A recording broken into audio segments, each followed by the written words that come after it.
decision went back, and then once he started going back to his own goal, he was in trouble. Brilliant finish, but yeah, listen, that bit of hesitation's cost him.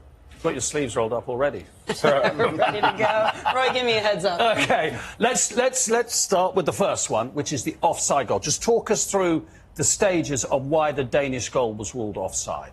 Yeah, so there's 3 different decisions that had to be made. First, there was an initial potential offside that was quickly ruled out in this respect. So once this ball was played, there was a determination as to whether or not it was offside here. That's a very quick check from Stuart Atwell.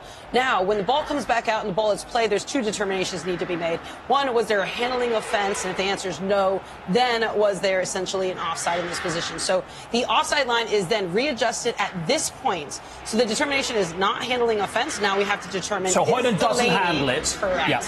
Now, is Delaney's toe keeping him offside? We ended up seeing here the semi-automated offside. Wow. Showing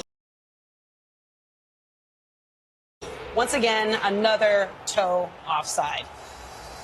Wow. So the semi-automated has said that is offside.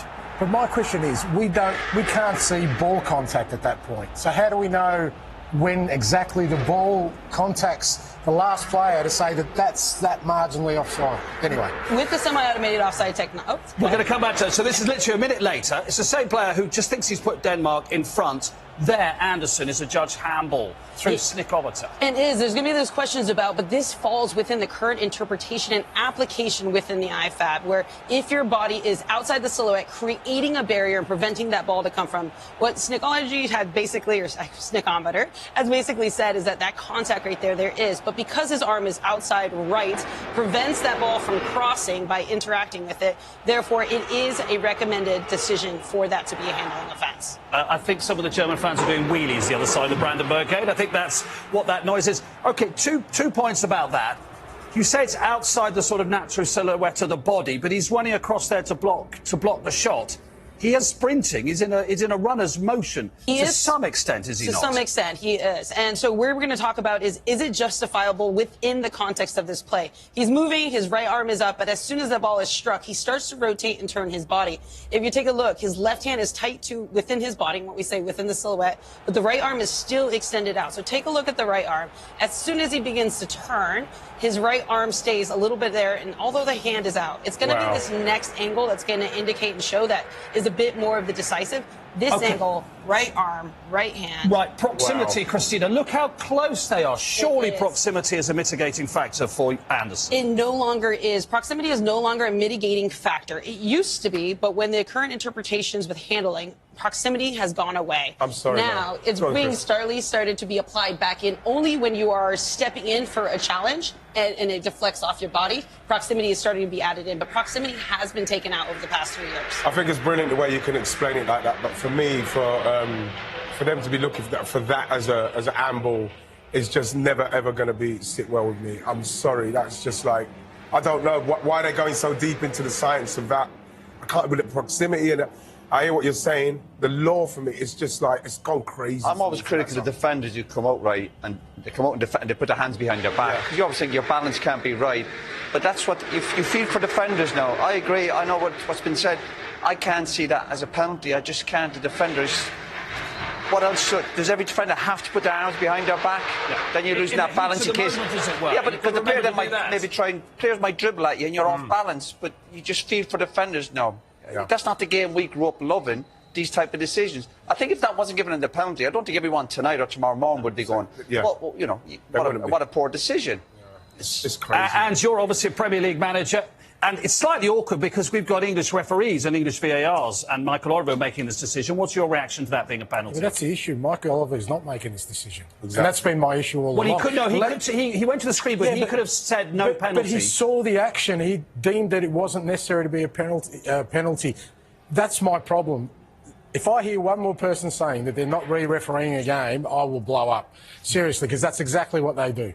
Okay, that is not why. I don't think that is why we brought in technology for that decision. That decision to me is quite an easy one. You know, if it, like Roy said, if that wasn't paid, we wouldn't be talking about it tomorrow. And this is not on Michael Oliver. We're not criticising a referee here. We're criticising the technology, which is what I criticise consistently. I fully back the referee in this. If he didn't pay that, if he did pay that, we'd be saying, OK, he saw it that way, but technology is supposed to be definitive.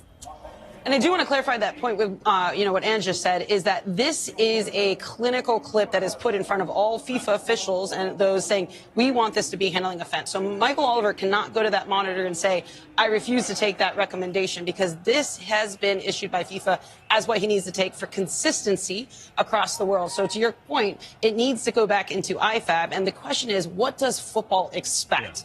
And that doesn't come down to the referees. We are told how to interpret and apply. It goes back to IFAB as saying, what does football expect? So it's down to FIFA, not the referees, is essentially what it comes down saying. to IFAB, correct? Yeah, and then FIFA does the interpretation. Because I think before VAR was brought in, I don't think there's a single person in world football, whether they played international football, whether they're a top Premier League manager, whether they played in the park like me and 99.99% of the people watching, who would say that's a penalty. Until VAR, would you agree with me? I don't think there's anybody at any level of the game who'd say, oh, that's a penalty. So how come we've got so far away from what professional football people feel, the rest of us who love football and play football feel, and what IFAB feel? Why is there such a big discrepancy? One thing I need to clarify, too, is IFAB is not composed of just referees. OK, I've tried to go on IFAB. I'm American, so I understand I can't. But IFAB is by the United Kingdom. Those are individuals who sit on it. And it includes those different representatives that are leaders of clubs, managers, some FIFA representation. Those are the individuals who have taken and gone through analysis and have talked to high-level football experts, both players as well as managers, and have said, this is where we want this game to be. However, I do note and say that whenever there are big plays that impact a European tournament, law does start to change and interpretation starts to change. So I actually do think that the voices here matter in changing what interpretation. Because Ange is absolutely right, and he's the Premier League manager. They are re-refereeing microscopic moments, whatever they say. And there is Exhibit 1. Yeah, and I mean, clearly, Michael Oliver has made all the key match incidents correct pursuant to the interpretations, applications, and guidance. And the first goal, let's go back to that. I mean, it's offside by a toenail. He didn't clip his toenail this morning. I mean, the offside was brought in to stop people gaining an unfair advantage by being too close to the goal, effectively. Is there, I mean, what wiggle room, if at all, is there now that we have brought in technology? Yeah. Was the answer, there is none? There is none when it comes to offside, because it's very, very factual as whether or not he is, second to last defender or closest to the ball. Now, going back to Andrew's question, how do we know that that's exactly when it happens? With semi-automated offside technology, there's something called limb tracking technology, where there's an additional 28 different body parts or 27 different body parts of every player is being tracked. And they are all calibrated and they're synced prior to the match. So they know exactly when the ball was last played by their attacker there, I think it was Højlund, and where he was at that moment. So the technology they have in the Euros is beyond its World Cup level technology, something you won't have until semi-automated offside is introduced into Premier League. But that's how they can calibrate exactly where it is. Offside is very, very factual, and the only way you're going to get rid of toenail offsides, honestly, is just to get rid of the offside technology, the lines, and then dropping it. Yeah, I'm okay. If you're offside, you're offside. I'm okay with that. So you're okay with that? It's just unlucky? I am. Obviously, it's tight. Yeah. We'll argue all day about the advantage of going to the attacking team and strikers playing on the edge or whatever. But I still go back to the handball and think it's... I just can't see it as a penalty. What do you think on the offside, Ange, there? I still, when it's that tight, cannot see how it can be that definitive. I don't care what technology they got today. And the problem is, once we accept that, we then accept us sitting around for 2 minutes while they decide another offside later on in the game, trying to figure out how to disallow that goal or allow that goal, whereas in the past, the linesman put his flag up, we all knew it was offside, it wasn't. I don't know what to say on it now. You'd have lost a lot of goals, I think, is probably what he would say. It's funny because, like Roy said, you know, it's a toenail, and that's what's given now.